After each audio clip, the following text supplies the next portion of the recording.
Thank you for joining us in the Bridges for Peace studio. Today we are looking at Operation Roaring Lion Day 3.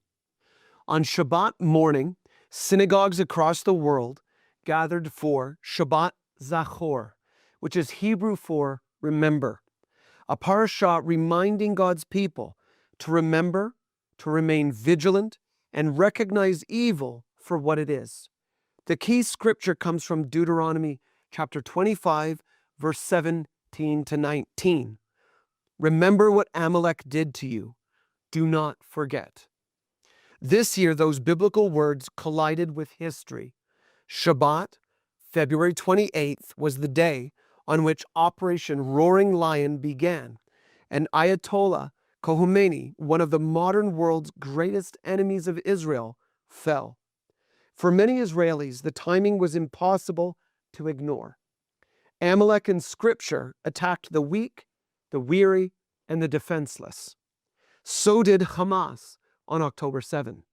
So has the Iranian regime for decades. Shabbat Zachor always comes right before Purim or the Feast of Esther. The story is set in ancient Persia, modern-day Iran, and tells how Haman plotted the destruction of the Jewish people. Scripture calls Haman an Agagite, a descendant of Amalekite king Agag, thus linking this ancient villain to Amalek's spiritual legacy of hatred and annihilation. The message of Purim is thus unmistakable. Some enemies don't want land, they seek annihilation. After October 7th, Prime Minister Benjamin Netanyahu quoted these same verses saying, "Remember Amalek." Immediately, anti-Israel voices shouted genocide. But that accusation misunderstands Scripture and Jewish history.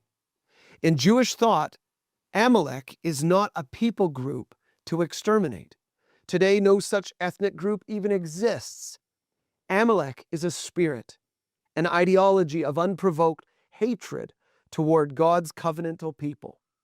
To remember Amalek means to recognize evil when it rises, to not be naive about hatred, and to protect the innocent with moral clarity. It is a call to defend, not to destroy, to remain vigilant, and not to seek vengeance. So let's look at a Purim under fire.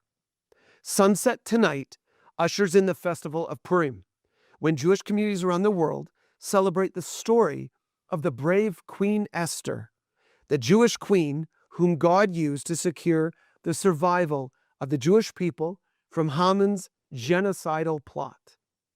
Purim is traditionally marked by colorful costumes, gatherings, reading the story of Esther, and celebrating survival. Tonight, however, public celebrations have been canceled across Israel. Citizens have been instructed to remain close to shelters as Iranian missile barrages continue. And yet, many Israelis have voiced their willingness to make this sacrifice, not only for their own long-term security, but for the hope of freedom for their Iranian brothers and sisters. The timing of this feast is striking. Nearly 2,500 years ago, Haman plotted the annihilation of the Jewish people. For decades, Ayatollah Khomeini had openly called for the destruction of Israel, repeating those threats since assuming leadership in 1989. Just as Haman's plot was thwarted and ended in his death, so Khomeini and his cohorts met a similar fate. Let's look at the strategic overview. Iran is believed to possess approximately 2,500 ballistic missiles.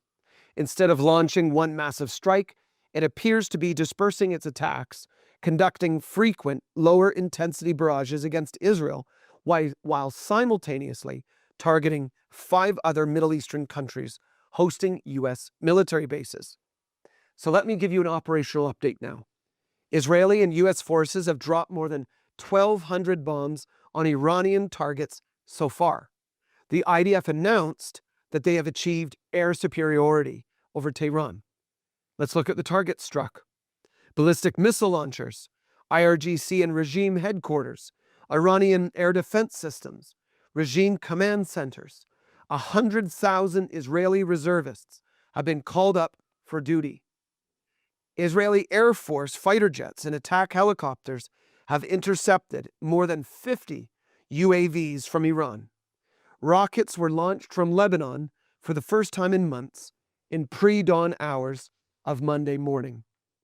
The IDF said it eliminated 7 top Iranian security leaders and 40 senior leader commanders, including Chief of Staff Lieutenant General Abdul Rahim Mousavi.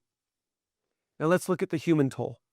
The cost of Operation Roaring Lion continues to rise across the region, claiming Israeli, American, and Middle Eastern casualties.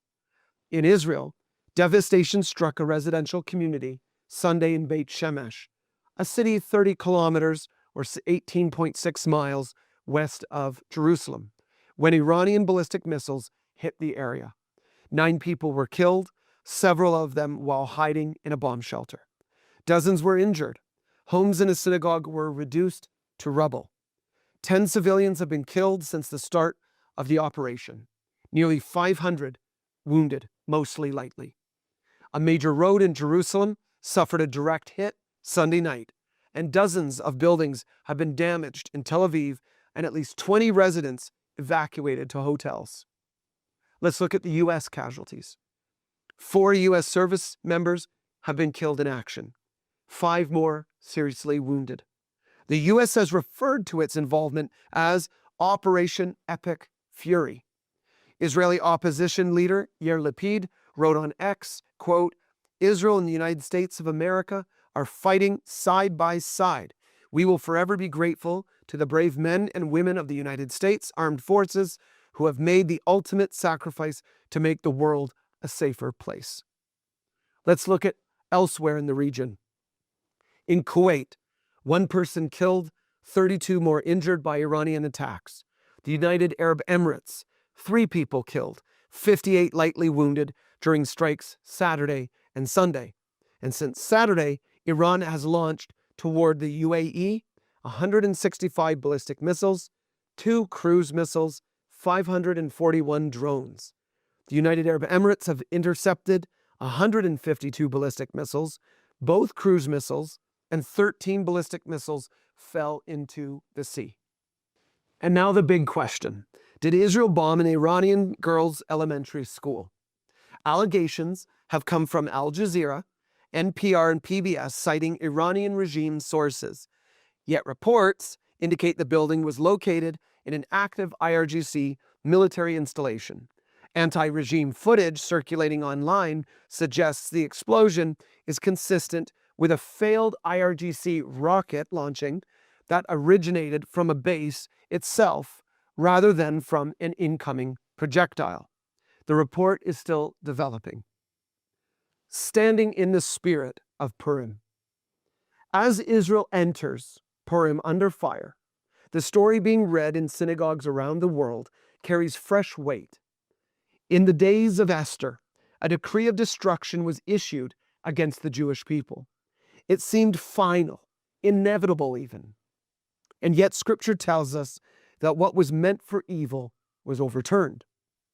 On the day that the enemies of the Jews had hoped to overpower them, the opposite occurred, in that the Jews themselves overpowered those who hated them. From the book of Esther, chapter 9, verse 1. Purim is the story of a divine reversal, of a God who does not abandon his people.